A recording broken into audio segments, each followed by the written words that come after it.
Welcome to my amazing session NCERT full explanation में।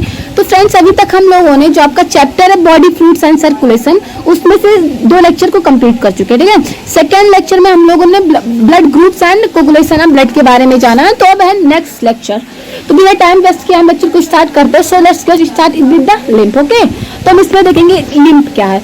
As the blood passes through the capillaries in tissues, some water along with many small water soluble substances move out into the spaces between the cells of tissue, leaving the larger proteins and most of the formed elements in the blood vessels. This fluids released out is called the interstitial fluid or tissue fluids. Okay friend, तो क्या होता है friend कि blood जब tissue की capillaries से, ठीक है, आपका जो ब्लड है वो टिश्यू की कैपिलरीज से होकर पास होता है, तब बड़े प्रोटीन्स एंड फॉर्म्ड एलिमेंट्स को छोड़कर ब्लड से वाटर एंड वाटर में सॉल्युबल सब्सटेंस से बाहर रिलीज हो जाते हैं, ठीक है। इस फ्लूइड को हम लोग क्या बोलते हैं? इंटरस्टिशियल फ्लूइड और टिश्यू फ्लूइड। ओके, समझ में आ गया आपको? तो आगे देखते हैं कि it has the same mineral distribution. Okay, it has the same mineral distribution as that in plasma. Exchange of nutrients, gases, etc. between the blood and the cells always occur through the fluid. Okay, तो क्या होता है friend कि इसमें plasma like he mineral distribution होता है। Blood and cells के between nutrients and exchange of gases इसी फ्लूइड से होता है, ठीक है, इसी फ्लूइड से होता है। And elaborate network of vessels called the lymphatic system collect this fluid and drains it back to the major veins, ठीक है। तो क्या होता है कि ब्लड एंड सेल्स के between nutrients and exchange of gases इसी फ्लूइड से होता है। वेसल्स का इलाबोरेट, ठीक है, वेसल्स का इलाबोरेट नेटवर्क जो लिम्फेटिक सिस्टम कहलाता है। क्या कहलाता है? Lymphatic system. समझ में आपको? उसको हम लोग क्या बोलते हैं? Lymphatic system. इस फ्लूइड को कलेक्ट एंड मेजर वेन्स में वापस छोड़ता है एंड लिम्फेटिक सिस्टम में प्रेजेंट या फ्लूइड को लिम्फ कहते हैं। Okay, this fluid present in the lymphatic system is called lymph. Okay, समझ में आपको कि लिम्फेटिक सिस्टम में प्रेजेंट या फ्लूइड को हम क्या बोलते हैं? लिम्फ बोलते हैं, ठीक है। तो lymph is a colourless fluid containing specialised lymphocytes which are responsible for the immune response of the body. Lymph is also an important carrier for nutrients, hormones, etc. Fats are absorbed through the lymph in the lacteal present in the intestinal villi. Okay, तो friend इसमें क्या होता है कि lymph एक colourless fluid है, ठीक है।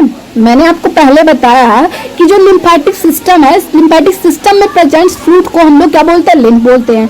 अब जो आपका लिम्फ है वो कलरलेस होता है, ठीक है, ये कलरलेस फ्लूइड है जिससे स्पेशल लिम्फोसाइट्स मिलते हैं, ठीक है, जिससे आपको स्पेशल लिम्फोसाइट्स मिलते हैं। लिम्फोसाइट्स बॉडी की इम्यून रिस्पॉन्स के लिए रिस्पॉन्सिबल है। ओके, समझ में आपको कि जो आपका लिम्फोसाइट्स है ये बॉडी की इम्यून रिस्पॉन्स के लिए रिस्पॉन्सिबल है। लिम्फ न्यूट्रिएंट्स, ठीक है, लिम्फ न्यूट्रिएंट्स, हार्मोन्स एक्सेट्रा के कैरियर के लिए इंपॉर्टेंट होते हैं।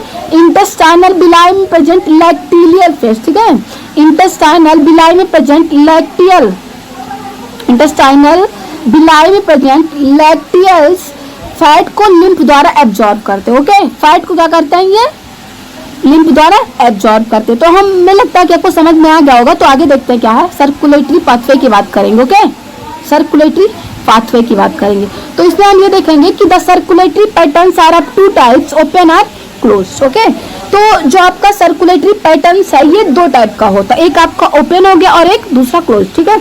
पहला आपका ओपन और दूसरा क्लोज। अब हम देखेंगे कि ओपन सर्कुलेटरी सिस्टम में है क्या। तो open circulatory system is present in arthropods and Mollusca in which blood pumped by the heart passes through large vessels into open spaces.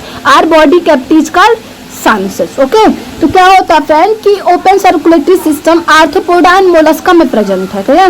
अगर आपसे कोई पूछे कि ओपन सर्कुलेटरी सिस्टम कहाँ पे प्रेजेंट है तो आप क्या बोलोगे? आर्थ्रोपोडा एंड मोलस्का में। वैसे इसका डीपली हम देखेंगे, ठीक है, एनिमल सिस्टम में देखेंगे, ठीक है। तो आगे देखते हैं कि क्या होता है कि open circulatory system arthropoda and Mollusca में प्रेजेंट है, जिसमें हार्ट द्वारा ब्लड को ब्लड वेसल्स में पंप किया जाता है, जो कि स्पेसेज आर बॉडी कैविटी में ओपन होता है।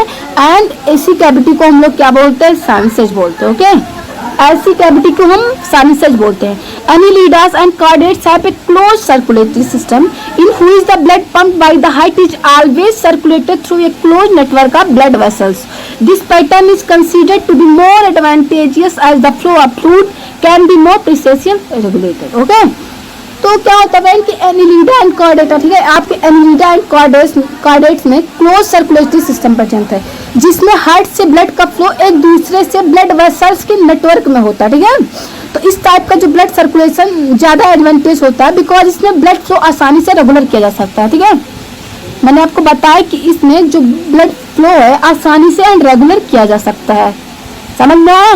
तो आगे देखते हैं क्या दिया हुआ है कि all vertebrates possess muscular chambered heart, fishes have a two chambered heart with an atrium and a ventricle, okay. तो क्या हो फ्रेंड्स कि सभी वर्टिब्रेट्स में चैम्बर से बना हुआ है, ठीक है, सभी वर्टिब्रेट्स जो है आपका मस्कुलर चैम्बर से बना हुआ है, ठीक है, मस्कुलर हार्ट होता है इसमें। फिशेज में क्या है कि दो चैम्बर्ड हार्ट होता है, टू चैम्बर्ड हार्ट होता है, जिसमें एक एट्रियम होता है एंड दूसरा आपका वेंट्रिकल, पहला आपका एट्रियम एंड दूसरा वेंट्रिकल। इसमें क्या होता है कि सिंगल सिंगल दोनों है, ठीक है। Amphibians and the reptiles except crocodiles have a three chambered heart with two atria and a single ventricle, whereas crocodiles, birds and mammals possess a four chambered heart with two atria and two ventricles, okay। तो क्या है friend कि fishes में दो chambered heart होता है, जिसमें एक एट्रियम एंड दूसरा वेंट्रिकल मैंने बताया है। लेकिन जो आपका एम्फीबियंस एंड रेप्टाइल है एक्सेप्ट क्रोकोडाइल, क्रोकोडाइल को छोड़ के इसमें क्या होता है कि हार्ट थ्री चैम्बर से बना होता है, जिसमें दो एट्रिया एंड एक सिंगल वेंट्रिकल होते हैं, ठीक है, जिसमें दो एट्रिया एंड एक सिंगल वेंट्रिकल होते हैं। समझ में आपको, समझ में आया। बट जो आपका क्रोकोडाइल है, क्रोकोडाइल हो गया, अभी यहाँ देखेंगे, in fishes the heart pumps out deoxygenated blood which is oxygenated by gills and supplied to the body parts from where is deoxygenated blood is return to the heart single circulation, okay. तो क्या है मैंने आपको बताया कि accept है जो crocodile आपका है, इसमें थ्री चैम्बर हार्ट नहीं होता है, but crocodiles, birds and mammals में हार्ट फोर चैम्बर का बना होता है, जिसमें दो एट्रिया होते हैं आपके एंड दो वेंट्रिकल्स होते हैं, ठीक है, इसमें दो एट्रिया एंड दो वेंट्रिकल होते हैं। फिशेज में हार्ट डीऑक्सीजनेटेड ब्लड बाहर के पंप करता है, ठीक है, डीऑक्सीजनेटेड ब्लड बाहर को पंप करता है, ठीक है। जो ऑक्सीजनेटेड ब्लड बाहर को पंप करता है, जो गिल्स द्वारा ऑक्सीजनेटेड होकर बॉडी के डिफरेंट पार्ट्स में पहुंचाया जाता है, ठीक है, जो बॉडी के डिफरेंट पार्ट्स में पहुंचाया जाता है एंड वहां से डीऑक्सीजनेटेड ब्लड हार्ट वापस आता है। इस प्रोसेस को हम लोग क्या बोलते हैं, सिंगल सर्कुलेशन बोलते हैं, ओके। तो इस प्रोसेस को हम लोग क्या बोलते हैं friends, single circulation, single circulation. समझ में आ गया आपको। तो आगे देखते हैं कि in amphibians and reptiles the left atrium receives oxygenated blood from the gills, lungs, skin and the right atrium gets the deoxygenated blood from the other body parts, okay. तो क्या है कि वहां से डीऑक्सीजनेटेड ब्लड हार्ट में वापस आता है। इस प्रोसेस को हम लोगों ने सिंगल सर्कुलेशन बोला था, ठीक है। लेकिन एम्फीबियंस एंड रेप्टाइल्स में left atrium, gills, lungs and skin से ऑक्सीजनेटेड ब्लड रिसीव होता है, ओके। वहां से क्या होता है कि ऑक्सीजनेटेड ब्लड रिसीव होता है, राइट एट्रियम बॉडी के दूसरे पार्ट से डीऑक्सीजनेटेड ब्लड रिसीव करता है, ठीक है। बट वो ब्लड को वेंट्रिकल में मिक्स कर बाहर की ओर पंप करते हैं। इस प्रोसेस को हम लोग इनकम्प्लीट डबल सर्कुलेशन बोलते हैं, okay.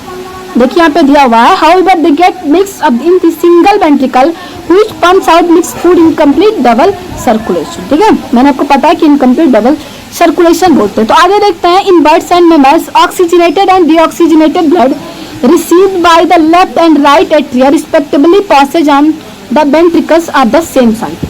The ventricles pump it out without any mixing up, that is two separate circulatory pathways are present in these organisms, hence these animals have double circulation, okay। तो क्या होता है friends कि birds and mammals में oxygenated and deoxygenated blood receive होता है, ठीक है।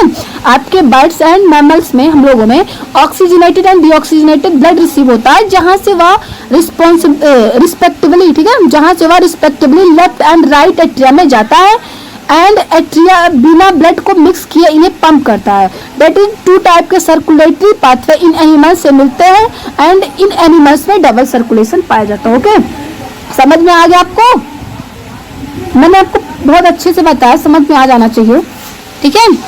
तो चलिए हम आज यहीं पे लेक्चर समाप्त करते हैं। Thank you.